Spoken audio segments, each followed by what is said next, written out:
काही दिवसांपूर्वी दुश्मन आणि आता एकत्र येण्याची गोष्ट चालू आहे. मी KDMC बद्दल बोलतोय, कल्याण डोंबिवली. कारण कल्याण डोंबिवली महानगरपालिकेमध्ये आज दिवसभर प्रचंड मोठा पॉलिटिकल ड्रामा पाहायला मिळाला. इथे MNS म्हणजे राज ठाकरे साहेबांची MNS आणि एकनाथ शिंदे साहेबांची शिवसेना आता दोघं अलायन्स करण्याचं बोलतायत. मनसेनं आता काय केलंय तर विकासाच्या मुद्द्यावरती मनसेनं थेट एकनाथ शिंदेच्या शिवसेनेला साथ दिलेली आहे. इलेक्शनच्या आधी या दोघांमध्ये काही ठीक नव्हतं, कारण दोघं वेगळ्या वेगळ्या अलायन्स मधनं इलेक्शन्स लढत होते आणि आता इलेक्शनच्या रिझल्ट्स नंतर हे दोघं एकत्र येऊन अलायन्स फॉर्म करण्याच्या गोष्टी करतायत. आता व्हॅल्यूज कुठे गेले, प्रिन्सिपल्स कुठे गेले आणि ते शब्द कुठे गेले हे मला माहित नाही. काय बरोबर आहे काय बरोबर नाही हे तुम्ही ठरवा. पण ऑफिसेसमध्ये बऱ्याचदा असंच होतं की एक कर्मचारी आहे आणि त्या कर्मचाऱ्याला आपला दुसरा कलिग आवडत नाहीये. ऑफिसमध्ये सगळ्यांना माहिती आहे की ह्या दोघांचं जमत नाही. हा कर्मचारी ज्याही वेळेस कुठल्याही ग्रुपमध्ये बसतो, ज्याही वेळेस आपल्या दुसऱ्या कलिग बद्दल बोलत असतो, तो सांगत असतो की तो तसा आहे, असा आहे, त्याने हे केलं, त्याने ते केलं.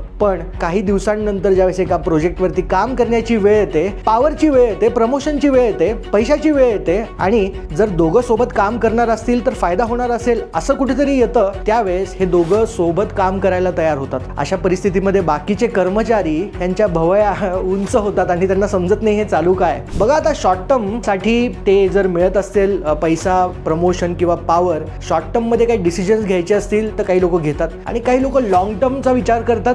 मॅन ऑफ वर्ड्स, ते म्हणतात की मी लॉंग टर्म विचार करेल, मी हा शब्द दिलेला आहे आणि आता मी हे शब्द वापस घेऊ शकत नाही. दोन्ही प्रकारचे लोक, दोन्ही प्रकारचे ऑर्गनायझेशन्स असतात. त्याच्यात काय खरं काय खोटं हे तुम्ही मला सांगा. पण बऱ्याच लोकांना असं काहीसं केल्यानंतर थोडंसं ट्रस्ट बिट्रेल झाल्यासारखं वाटतं. तुम्हाला ह्या सिच्युएशन नंतर काय वाटतंय एक मराठी माणूस म्हणून मला कमेंट सेक्शन मध्ये सांगा. जय हिंद, जय महाराष्ट्र.